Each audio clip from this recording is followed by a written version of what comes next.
네, 반갑습니다. 돈 버는 유치원 임팩트입니다.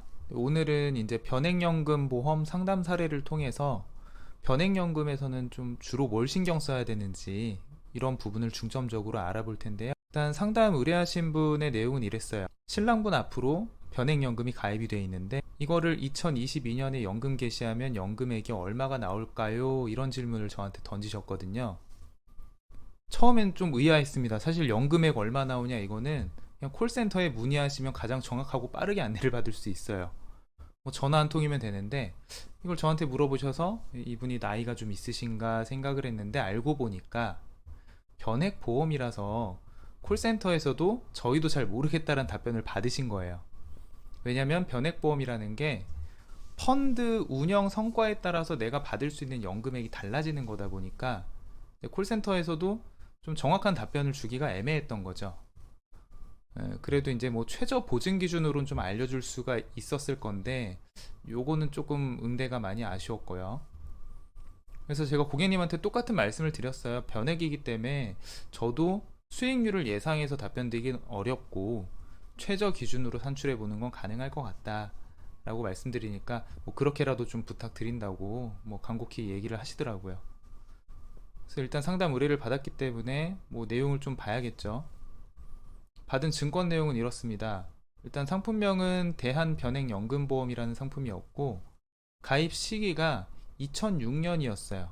그러니까 보험 연령으로는 29세에 가입을 해서 보험 개시, 그러니까 연금을 받기로 개시하는 시기를 보험 나이 45세로 되게 짧게 좀 설정을 해 놓으셨더라고요. 왜 이렇게 해놨는지 좀 뒤에 가서 설명을 드릴게요. 그리고 월납보험료는 월 20만원에 10년 납 기준으로 그렇게 지금 설계가 되어 있는 상태였습니다.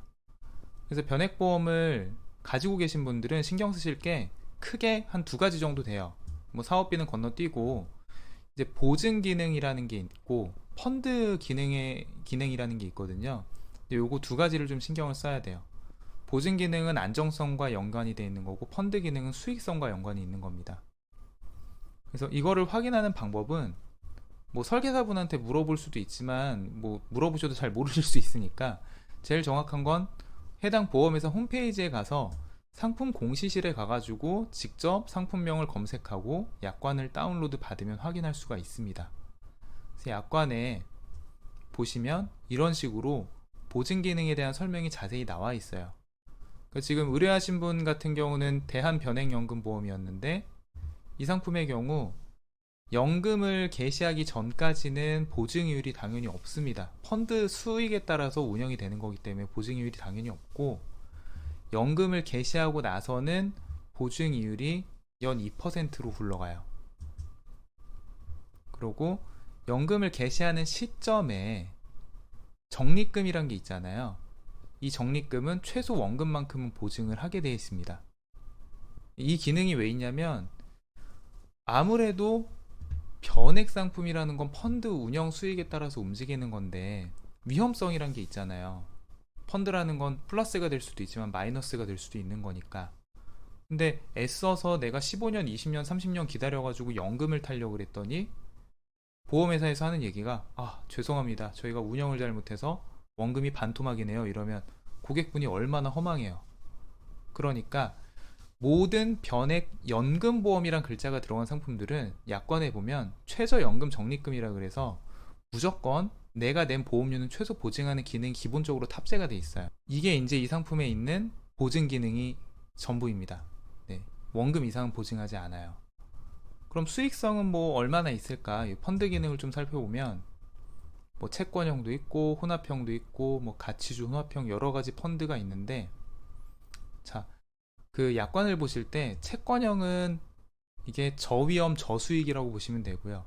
주식형은 고위험 고수익이라고 보시면 됩니다.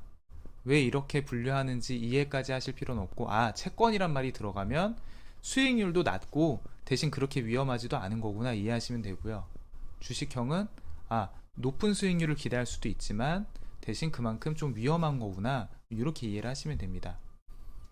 근데 이제 변액연금보험 상품들이 특징이 뭐냐면 예전에 판매된 상품일수록 채권 비중이 높아요. 보시면 여기에서도 이게 2006년 상품이거든요. 주식 관련해서는 30% 이내로 투자하고 나머지 채권 관련해서 70% 이상 투자한다 이렇게 돼 있죠. 왜 이런 현상이 일어나냐면 2000년대 이제 변액보험 판매한 지 얼마 안 됐다 보니까 보험사들이 자기네들도 불안한 거예요.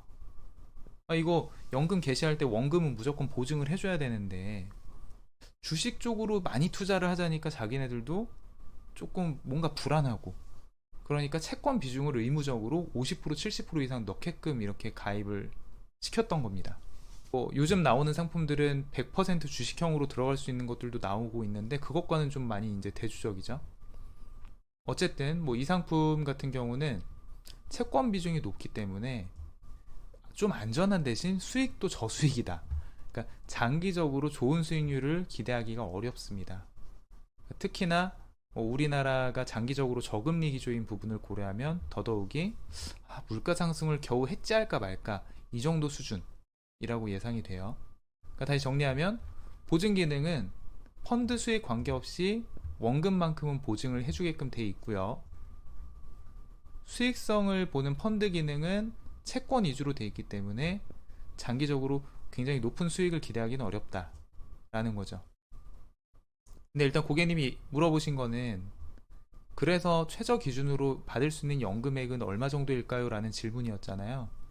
제가 계산을 해보니까 2022년부터 이분의 배우자님께서 만 45세가 됐을 때부터 받을 수 있는 평생연금은 월에 한 6만원 정도 계산이 되더라고요. 그리고 만약 평생 받지 않고 내가 20년 동안만 나눠 받겠다 그러면 그렇게 받을 수 있는 거는 월에 한 12만원 정도. 좀 터무니없죠. 한 20만원 10년 납부해가지고 평생 내가 달에 뭐 한 6만원 12만원 받는다? 네, 너무 적죠 금액이. 근데 그럴 수밖에 없는 이유가 있어요. 이분이 아까 그 22년에 개시하는 걸로 설정을 해놨잖아요. 이 연금 개시일이 너무 빨라요. 그래서 제가 고객님한테 물어봤어요. 왜 꼭 45세부터 연금을 타야만 되는 뭐 그런 이유가 있으세요? 그랬더니 처음에 가입할 때 설계사분이 이렇게 설명해 주셨나봐요. 평생 받을 수 있는 연금이니까 빨리 받을수록 좋은 거다 이렇게 설명해 주셨나봐. 그러니까 이렇게 말씀을 하시겠죠. 고객분이 평생 받는 거니까 일찍부터 받으면 좋을 거라고 생각을 했대요. 그래서 제가 이거를 이제 콩나물에 좀 비교를 해드렸습니다. 계속 이제 물을 주면 자라는 콩나물이 있는데 이게 일주일을 키워서 50cm까지 키워놔야 그 다음 일주일을 충분히 먹을 수가 있는데 만약에 3일간만 키워가지고 한 20cm까지 밖에 안 자랐는데 이거를 그 다음 한 11일 동안 나눠 먹으려고 하면 양이 부족하지 않겠냐 라는 얘기를 이제 예시를 들어서 설명을 드렸죠. 쉽게 말하면 돈이 불어나는 시간은 짧은데 쓰는 시간은 길어지니까 당연히 이분이 받을 수 있는 연금액이 작은 거예요. 그래서 이분한테 한 가지 더 알려드린 거는 연금 개시일은 변경이 가능하니까 꼭 2022년에 받을 필요가 없고 조금 늦춰서 받으시면 연금 수령액은 더 늘리실 수 있다는 얘기까지는 해드렸어요.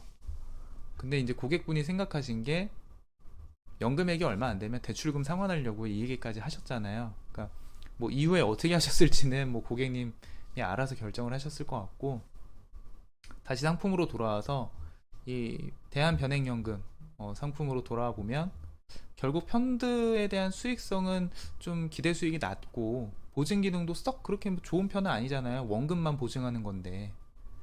그래서 저는 사실 잘 모르겠습니다. 특히나 요즘 같은 때는 이제 DGB 생명이나 뭐 KDB 생명 이런 데에서 연 단리 5% 확정금리를 제공하는 상품들이 있어요. 네. 복리 기준으로 환산을 해도 20년 이자 받는 거 3.5% 연복리랑 똑같고요. 30년 기준 3% 연복리 확정보증 받는 거랑 이자 수령이 같거든요. 그러니까 굉장히 높은 금리를 보증하는 저축성 보험들이 있는 상황에서 굳이 뭐 보증 기능도 잘 애매하고 수익성도 애매한 상품을 꼭 유지를 해야만 할까 이런 의문이 들기는 합니다. 그래서 기존에 비슷하게 변액연금 갖고 계신 분들은 보증 기능하고 이런 연금 수령액은 얼마나 나올지, 그리고 펀드 기능이 어떻게 되는지 이런 부분들 꼭 잘 살펴보시고 유지할지 아니면 뭐 5% 금리가 되는 더 좋은 것들로 바꾸실지 이런 것들도 한번 고민해 보셔야 될 것 같아요. 네, 이상입니다.